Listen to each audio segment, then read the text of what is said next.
Lion RU127 Rubber Undercoat Spray offers a tough rubber shield of protection with quick drying adhesion, seals out water and helps with rust corrosion, and provides soundproofing. First, wipe away any loose particles from the surface.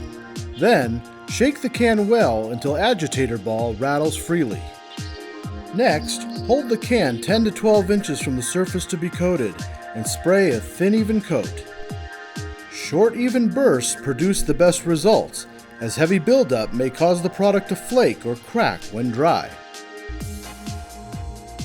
Be sure to read all directions and safety precautions on the back label.